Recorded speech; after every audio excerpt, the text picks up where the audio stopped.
著名なウイグル族の学者に無期懲役の判決が言い渡されました。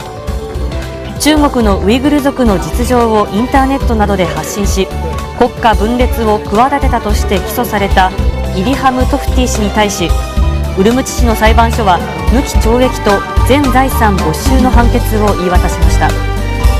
弁護士によりますと、イリハム氏は判決は不服で抗議すると大声で叫び、退廷させられたということです。弁護士は控訴する方針です。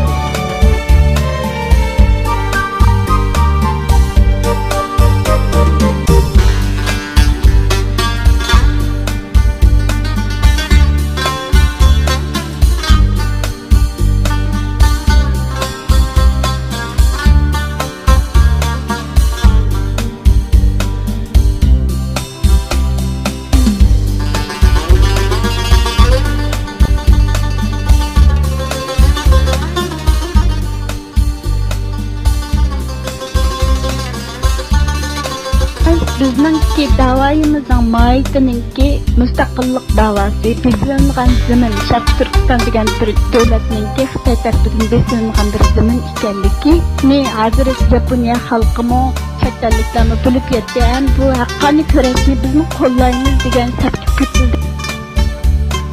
Sharq Turkiston davosi yani jumladan bizning vatanimizning davosi to'g'riliq intayin aniq moyatlik tafsili bir ega bo'lganligini, shundaqla suhbat mazmunining o'zining jinoyati yuqori saviyada chuqur mazmun hargizmi bir demokratlashish yoki bo'lmasa bir diniy erkinlikni qo'lga olish yoki bo'lmasa bir inson haqlari masalasi emas. Masalaning tuguni, masalaning mohiyati bizning vatanimiz munqarib qilingan mustamlik ostida, tajovuzchilarning qo'li ostida biz shularni qo'llab chiqaramiz.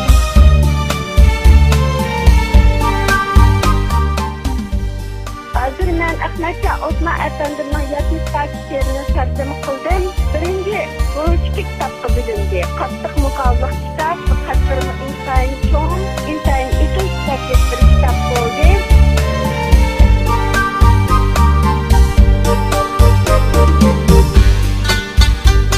Bugün biz Yaponiya Hoso Üniversitesi Uyghur Dili sınıf o'quvchilari bilan ularning Uyghur Dili o'rganishi haqida suhbat edib bordik. Oldi bilan ziyoratimizni qabul qilgan Uyghur Dili sınıfidagi 85 yoshlik mo'may bu haqda to'xtalib mundoq dedi. Mening ismim Yoshiro Seiko. Men 85. Mening ismim Yoshiro Seiko. 85 yoshga kirdim. Hozir Hoso Üniversitetida Uyghur Dili o'rganyapman. Men urush yillarida tug'ilganligim uchun o'qish fursatiga erisholmagan. Keyin xizmat bilan oldirash bo'lib ketdim. Uyghur tili o'rganish orzuyim bo'lganligi uchun garchi hozir 85 yoshga kirib qolgan bo'lsam-mu, o'qishni davomlashtiryapman. Mening ismim Sahoko. 73 yoshga kirdim. Uyghur tili o'rganish yangi tashrifim.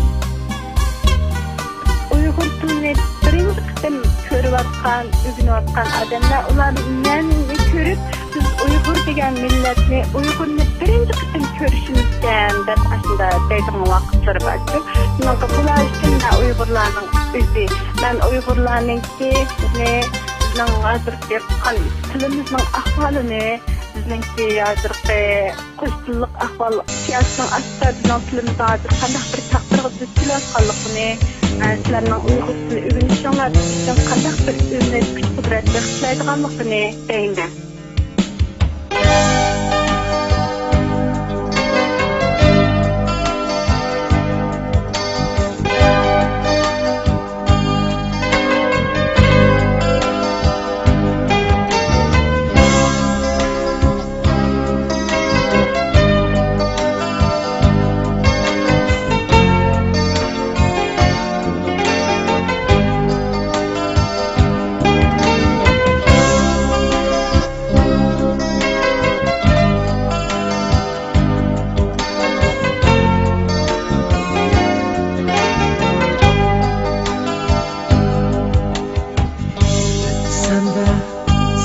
Çağlarım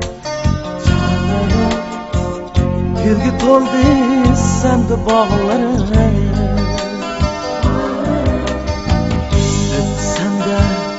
tabiiy chog'larim gulga to'ldi sanda bog'larim bir manga bersimi cennet kecholmayman seningdan vatan bir manga bersimi cennet kecholmayman seningdan vatan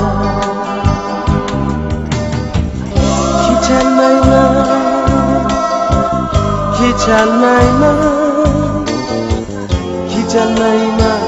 seningdan vatan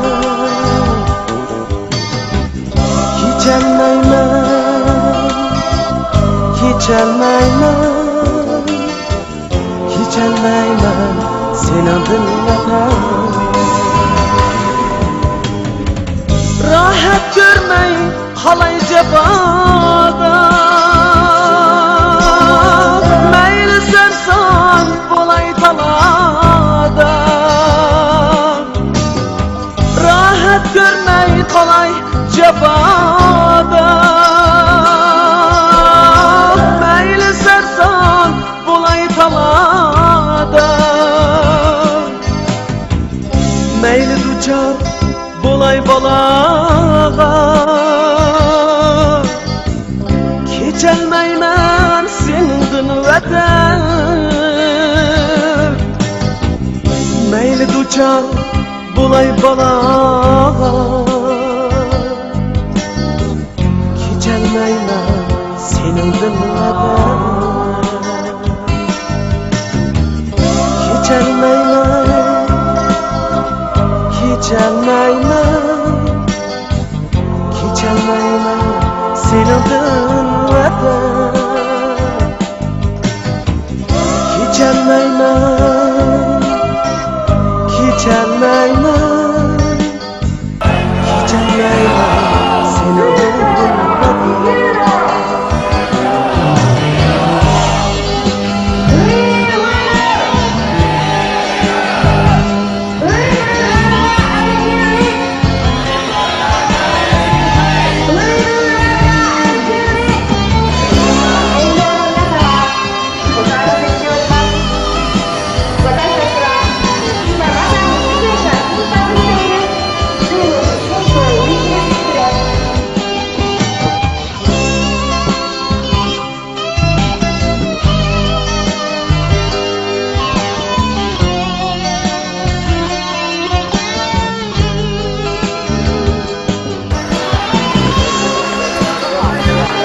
Mening ismim Muqaddas, yurtim Urumchilik.